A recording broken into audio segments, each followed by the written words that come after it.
Durante nossa estadia na Terra, muitos são os problemas e dúvidas que nos acometem. O Espiritismo nos foi apresentado para auxiliar nos dilemas da vida e consolar aqueles que passam por dificuldades. Está no ar mais uma edição do programa Vida em Foco e você é o nosso convidado especial. Fique conosco e acompanhe as novidades desta edição.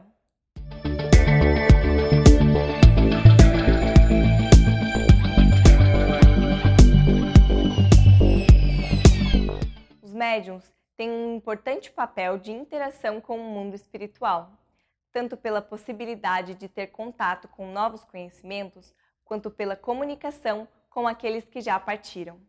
A entrevista de hoje fala sobre os médiuns e os desafios da vida daqueles que estão em constante contato com os espíritos.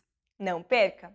A Vida em Foco traz também curiosidades, crônica, o quadro Espiritismo Esclarece e, fechando o nosso encontro de hoje, mais reflexões sobre a doutrina espírita e os ensinamentos de Jesus. Você é o nosso convidado. Confira agora a crônica da semana. O homem é habitualmente cheio de desejos, projetos e sonhos. Na busca da felicidade, sempre parece faltar algo. Pode ser dinheiro, raramente considerado suficiente, ou uma relação amorosa cuja ausência causa amargor. Por vezes, a própria aparência física não satisfaz e isso gera desconforto. Ordinariamente, sempre há alguma coisa em falta no balanço do viver humano. Certamente, não há nada de errado em se ter desejos e sonhos. O problema reside em não valorizar o que se tem e em achar que a felicidade reside no que falta. A espiritualidade superior ensina que a existência terrena assemelha-se a um curso de aperfeiçoamento. As condições de vida de cada um guardam relação com suas necessidades de aprendizado. Enquanto a lição não for assimilada, ela continuará a ser repetida. Assim, importa não desperdiçar os tesouros que batem à porta. Por vezes, eles chegam em embalagens pouco atraentes, mas sempre representam uma oportunidade de aprendizado e libertação. O familiar carente e enfermo é uma dádiva na vida de quem necessita aprender a ser abnegado e paciente. O colega difícil afigura-se uma bênção para aquele que necessita desenvolver a tolerância. As dificuldades financeiras trazem a preciosa lição da frugalidade. Situações de desvalimento propiciam o aprendizado da humildade. A ausência de um afeto profundo traz o ensinamento da continência e da sublimação. A saúde frágil chama a atenção para a transitoriedade da vida humana e para a importância de se espiritualizar. As experiências dolorosas, em geral, convidam a desenvolver a empatia por quem sofre. A desencarnação de um familiar ou amigo funciona como um convite para entender os laços da fraternidade. Em tudo, há um aprendizado a ser conquistado. A natureza da lição que se apresenta revela em que reside a carência espiritual. É no embate de cada dia que as lições de que se necessita lentamente chegam. Importa não desperdiçá-las enquanto se sonha com o impossível. É bom sonhar, planejar e buscar, mas sem angústia. Os sonhos precisam ser embalados pela confiança na providência divina. O homem é livre para querer, apenas não deve se amargurar pelo que demora ou não se concretiza. No contexto de uma vida terrestre, há sonhos que não podem ser. Ocorre que a experiência terrena, por longa que se afigure, sempre chega ao fim.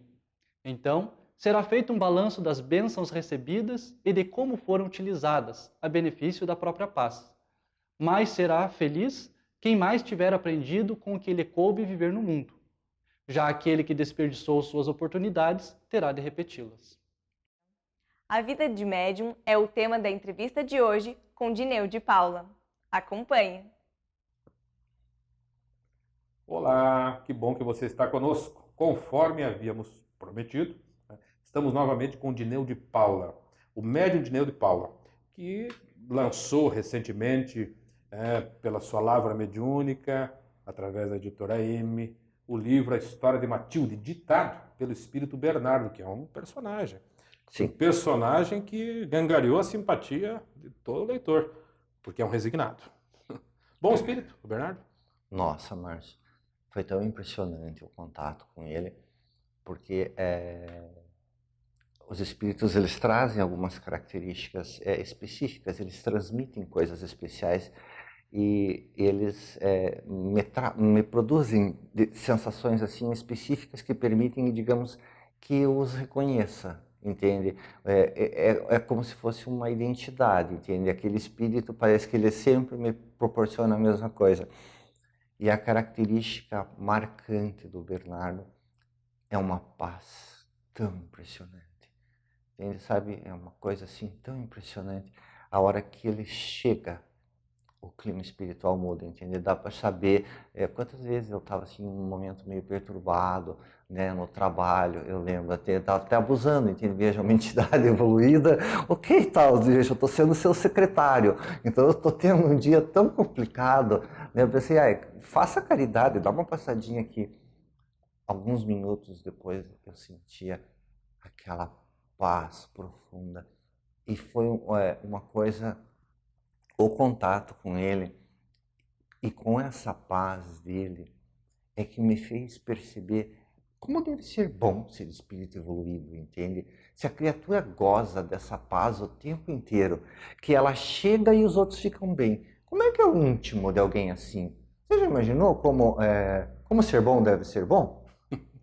Como é a intimidade de uma alma evoluída, que às vezes a gente reclama, entende, a nossa condição de quem está vivendo provas e expiações, eles objetivam nos tornar espíritos cada vez melhores, né? E às vezes a gente fica só no chororô, né? Só, ai meu Deus, por que comigo? Ai, por que isso? Por que aquilo?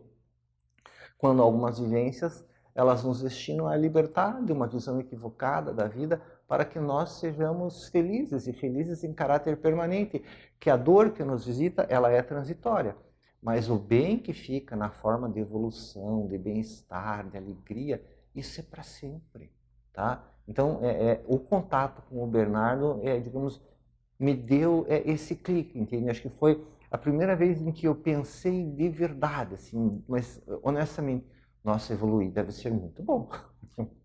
Esse contato com ele, de quantos anos aí, mais ou menos? Foi, Foi por ocasião do livro?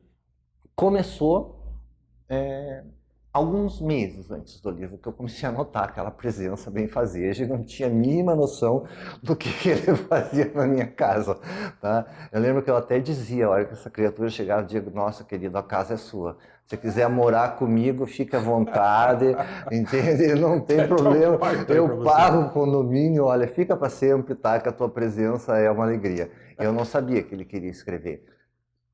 Mas a parte da escrita, que foi o relacionamento perene, durou 1 ano aproximadamente. Conclusão do livro e ele segue a vida dele. Ele tem tarefas a cumprir, evidentemente. Mas ele tem a caridade de me visitar de vez em quando, sabe? Isso é uma honra. é uma alegria, até porque ele sabe que eu gosto muito dele, entende? E, Dineu, eu sei porque você está envolvido no primeiro romance que você publicou. Você está lá, você é personagem da história, há outros Sou o personagens. personagem da história. E há espíritos ali, né? Ruth, Ana Maria, e a Ruth em particular, te acompanha. Então, para que a gente faça uma distinção para quem nos acompanha também aqui, nos ouve, nos assiste, o espírito, o anjo guardião, aquilo a que se refere Allan Kardec, em um livro dos espíritos, é um espírito distinto desses que são familiares, é isso? Sim. Existe um, esse você não sabe quem é, naturalmente, ou sabe quem é. O espírito que te acompanha, que está lá submetido àquela lei que rege a relação dos anjos guardiães com o seu tutelado. Meu anjo guardião é a Ruth, que ela a mesmo. minha mentora. Ela é a mentora? Ela é a minha mentora. É aquela que está inseparavelmente? Inseparavelmente comigo. É interessante que durante muito tempo, eu acredito que era como se fosse um treinamento da mediunidade, sabe? Tinha um outro senhor que ficava muito perto de mim e que se chamava Dimas, tá? Mas ele foi assim como se fosse alguém que fosse me treinar, entende? Daí, a partir de um momento, começou a ficar muito marcante a presença da Ana Maria, que é o personagem principal do livro Confissões do Sacerdote, e na sequência da Ruth, entende? Então, eu tinha durante muito tempo, o Dimas não é o meu anjo guardião, entende? Ele desenvolvia um papel, creio eu, de educação, um pouco das minhas faculdades mediúnicas, eu não sei exatamente qual que era o papel, porque hoje em dia ele anda meio sumido. mas eu tinha 2 anjos da guarda, tá? A Ana Maria e a Ruth. Entendeu? Anjo da guarda, segundo a gente entende lá de O Livro dos Espíritos, são aqueles que estão num nível Sim, acima do nosso. acima Então, do se nosso. somos imperfeitos, eles são espíritos elevados. Tem de ser, É obrigatoriamente. isso, é uma lei, né? É obrigatoriamente. Então, como é que é o contato com esses espíritos? Porque, veja, Adineu, você, no primeiro livro, trata da sua história pessoal e de personagens conhecidos, já falamos sobre ele. No segundo livro, trata, segundo você nos relatou, de histórias de pessoas que você conhece. E como é que é saber da história dessas pessoas? Porque você não estamos falando desta encarnação, né? O parêntese aí é muito mais dilatado. Você está indo lá 300, 400, 500 anos. Isso afeta a sua relação com essas pessoas que você conhece? Porque, assim, você conhece o podre lá, né, Adileu? As pessoas da sua relação. Pois Isso é. atrapalha, Adileu? Márcio, esse foi um processo interessante, tá? Porque, veja, quando eu comecei a escrever esse livro Confissões de um Sacerdote, do qual eu sou um dos personagens, veja, quando eu comecei, eu sabia que eu deveria estar ali de algum modo, tá? Porque a Ana Maria estava e eu tinha uma convicção profunda. Até porque uma vez eu perguntei para ela, eu notava que ela tinha uma energia de mãe, sabe assim, um cuidado de mãe comigo. E daí, um dia eu perguntei para ela, você foi minha mãe? Daí ela me disse, eu fui sua mãe, eu fui sua avó, eu fui sua filha e fui sua irmã, tá? Então, veja, não foi pouco o relacionamento que a gente teve, entende? Dela encarnada e eu junto. Eu quero fazer uma proposta para você. A produção já está aqui no ouvido, né? Fazemos um intervalinho, porque essa é uma pergunta importante. Também mexe aí com outros conteúdos, né? Se saber da vida dos outros, do podre dos outros, que estão ali relatados, sob pseudônimos no livro, isso impacta, né, na sua relação. Você deixa de gostar da pessoa ou não por causa disso. Podemos fazer um Perfeito. intervalo? É importante para você que nos acompanha esse intervalo, mas já voltamos. A Vida em Foco vai para uma breve pausa e logo retornaremos. Aguarde!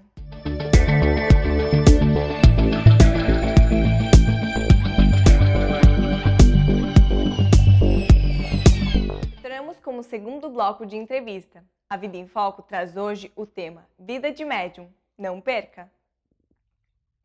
Tudo bem, estamos de volta. Eu estou curioso, você também deve estar cheia de curiosidade, falando com o Dineu de Paula, a respeito dos bastidores, um pouco sobre a vida dele e da relação dele com os espíritos, porque o Dineu se relaciona de forma consciente e, segundo ele, até deliberada, porque ele pede algumas vezes que os espíritos que o acompanham se manifestem, o visitem, Esclareçam. esclareçam.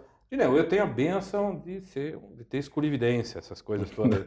Então, para mim, as pessoas até para encontrar todo mundo que está ali é digno, às vezes uma desconfiança ou outra, mas você não, Dineu. Você tem informações objetivas a respeito não só de uma existência, mas de várias existências, de amigos seus, de parentes seus. Poxa, Dineu, como é que isso afeta a sua vida e a sua relação com essas pessoas? Daqui a pouco você vê sozinho, você sabe que não tem santo aí encarnado, né? Márcio, esse é um processo interessante, tá? Porque quando nos envolve diretamente, a coisa é mais crítica, tá?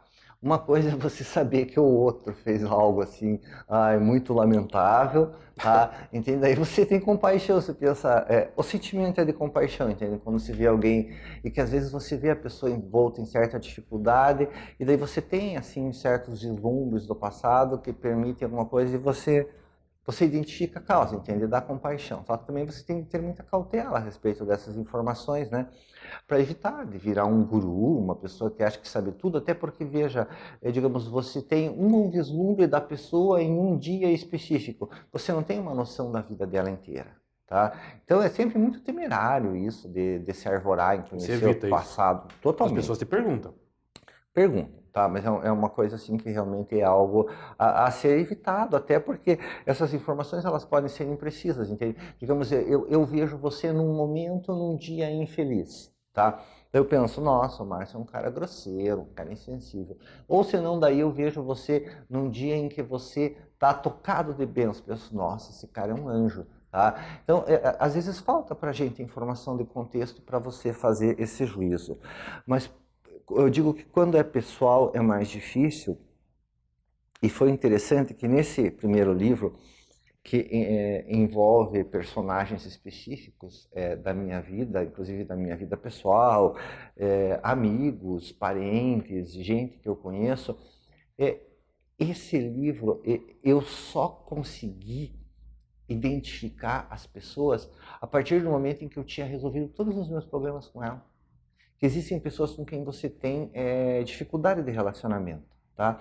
E daí eu só consegui, o livro só veio para mim num determinado momento e eu só fiz a identificação clara das pessoas a partir do momento que eu já gostava delas.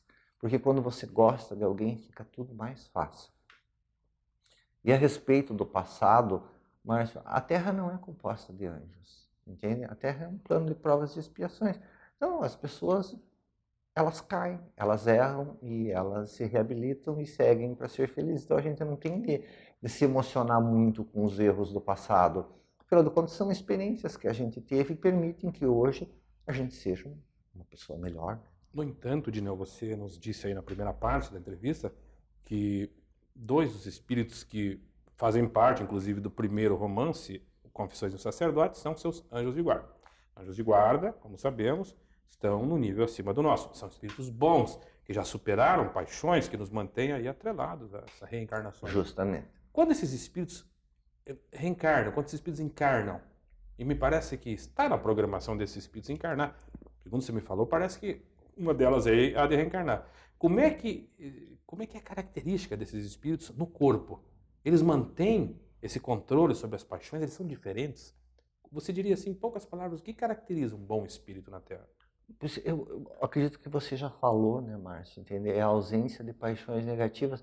Às vezes são pessoas que são tão difíceis de você entender a psicologia delas, né? Porque são pessoas que não têm raiva dos outros, não têm ódio, não têm rancor, têm a alegria perene de ajudar. Elas são exceção na Terra, né, Márcio, quando encarnam. Pode falar que não está controlado pela... Imagine, o medo. Quando a gente está com fome da raiva, quando está no trânsito atrasado da raiva, mas só aí. Sim, justamente, é uma psicologia diferente, tá? E eu acho que essa psicologia, para mim, o fato de que no seu íntimo não haja nada de mal que possa ser exteriorizado, isso aí para mim fica tão evidente. Você com certeza leu no livro Boa Nova, do Espírito Humberto de Campos, pela psicografia do Chico Xavier, e lá fala a respeito de uma personagem da Bíblia que seria Joana, consorte de Cusa, Joana de Cusa, né? Sim. Que ela teve um testemunho muito violento, que ela foi queimada viva junto com o filho. E enquanto ela estava sendo queimada viva, ou seja, lambida pelas labaredas, tá? O soldado, não satisfeito de estar cumprindo aquele papel triste dele, ele ainda começou a provocar ela, disse, escuta, esse Jesus só te ensinou a morrer? Tá? Daí ela respirou fundo, lambida pelas labaredas, e encontrou forças para dizer, não apenas a morrer, mas também a te amar. Vejam, se alguém está me colocando fogo e ainda está me perturbando, o que eu vou fazer? Eu vou xingar a pessoa, sei lá, entendeu? Não tem essa paz toda. Tá? Mas por quê? Porque ainda existe em mim essa perturbação íntima. Um bom espírito, ele não tem essa perturbação. Então são criaturas de genuína bondade. Ele pega a vida de um São Francisco de Assis, entende? É uma bondade genuína. Só para você ter uma ideia, eu conheci esse filho dela, né? Esse filho que foi queimado. Justamente, reencarnado. Eu conheci reencarnado. E estava com ele no carro uma vez e perguntei, fulano, a respeito daquela história, você sentiu ressentimento da sua mãe? Ele falou, levou séculos para eu compreender, né? E mesmo sendo nesta atual encarnação, ele já está desencarnado há pouco tempo, mas mesmo na atual encarnação, ele falou, agora que eu fui compreender com os elementos que o Espiritismo me forneceu, compreender aqui no raciocínio, né? o quanto foi importante aquilo. Mas olha só a diferença na mesma cena. Um espírito elevado e um outro que guardou ressentimento da mãe que o deixou queimar, porque ele também implorou, né? Sim. E ressentimento do representante lá do império que tocou fogo Ele neles. deve ter ficado com ressentimento do Cristo, pelo qual ele foi queimado em Muito nome. Devia ter alguma dificuldade com a figura do Isso. Cristo. Os fracassos sucessivos nas encarnações que vieram depois dessa se devem, em parte, a isso, a essa desconfiança permanente de Jesus. Que eu recordo que é muito peculiar, que eles queriam que a mãe, era muito importante por alguma razão, que a mãe abdicasse do Cristo ali naquele momento. Ela devia ter uma significação qualquer, tá? E daí o filho pediu para ela, mãe, abjura desse Cristo aí, vamos nos salvar. É fácil, tá? É só dizer. Bem isso É só dizer, entendeu? Tipo, sei lá, que seja hipócrita, abjura, e amanhã a gente volta ao normal, tá? Mas daí, ali, é interessante a narrativa que diz que foi o primeiro momento em que ela ficou triste, tá? Quando ela começou a chorar. Você já imaginou você está sendo queimado e não está chorando? Não está triste? Porque você tem uma confiança tão profunda na figura do Cristo, que você sabe que a queimada na fogueira conduz você para algo melhor e que a causa do Cristo é tão gloriosa que compensa. Ela ficou triste a hora que o filho fraquejou. E a resposta dela, posso não estar com a resposta bem certinha na cabeça, ela diz, filho, acima de todas as alegrias do mundo, é preciso aprender a ser fiel a Deus, tá? Você vê o que é a grandeza de um bom espírito quando está encarnado, entende? A firmeza moral é coisa rara no mundo. Adilhão, lamento dizer, mas nosso tempo... Eu agradeço, porque você expôs aí coisa sua, particular, né? Mas é preciso desmistificar a mediunidade, né, Márcio? As pessoas precisam entender que é algo da vida, entende? É comum, é normal, não é louco. Tá? Pelo menos mais umas 20 perguntas para te fazer. Eu acho que merece ainda mais um bate-papo. Pois vamos conversando a respeito, Márcio. Até de repente, se tem alguém que tem alguma dúvida específica a respeito de mediunidade, que manda. Okay. A gente trata do tema e responde com a simplicidade possível. Muito obrigado, Dinel. A você que nos acompanhou, a nossa profunda gratidão por sua companhia. O programa prossegue. Fique conosco. Chegou o momento de você esclarecer as suas dúvidas sobre assuntos do cotidiano através da doutrina espírita. Fique agora com o quadro Espiritismo Esclarece. Foi encaminhada para o nosso e-mail uma pergunta a respeito do passe e do seu papel nos diferentes tratamentos que uma pessoa tem. A pessoa lá relatava a doença que está vivenciando há muito tempo e que está indo ao centro espírita, por recomendação de um amigo, tomar passes para tentar melhorar. Esse em específico, que nos mandou o relato, está sofrendo com a depressão. E ele pergunta, eu devo parar os meus antidepressivos já que eu estou recebendo o passe? Essa é uma pergunta que tem uma série de nuances a ser pensada. Primeiro, de pronto, não. A gente nunca deve interromper nenhum tratamento que a gente já esteja fazendo porque vamos receber o passe.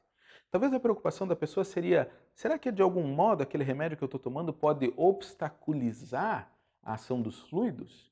E a resposta é que genericamente, não. O passe vai ser um complemento àquele tratamento que você já vem fazendo. Porque se você recebe um tratamento que tem uma ação química sobre o seu corpo, o passe vai vir atuar numa outra esfera, no magnetismo, na energética, na tua energia vital, na tua força vital. Então eles vão se complementar em algum momento.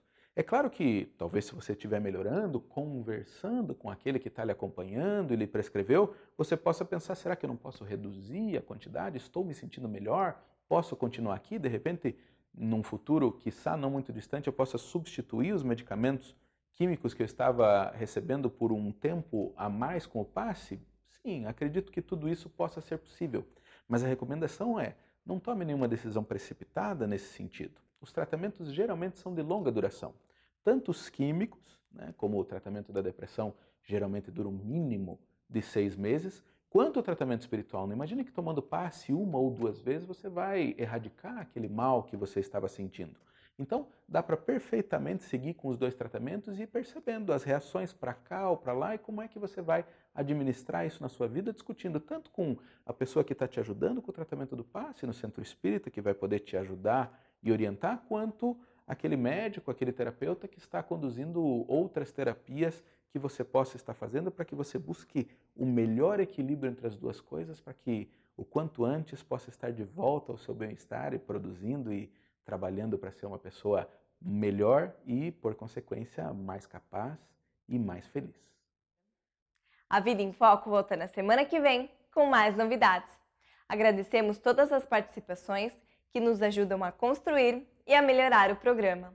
Por isso, se você quer entrar em contato conosco, mande seu e-mail para contato@avidaemfoco.com.br. Se você perdeu alguma edição anterior do programa, acesse o site www.avidaemfoco.com.br. Desejamos uma ótima semana e até o próximo A Vida em Foco!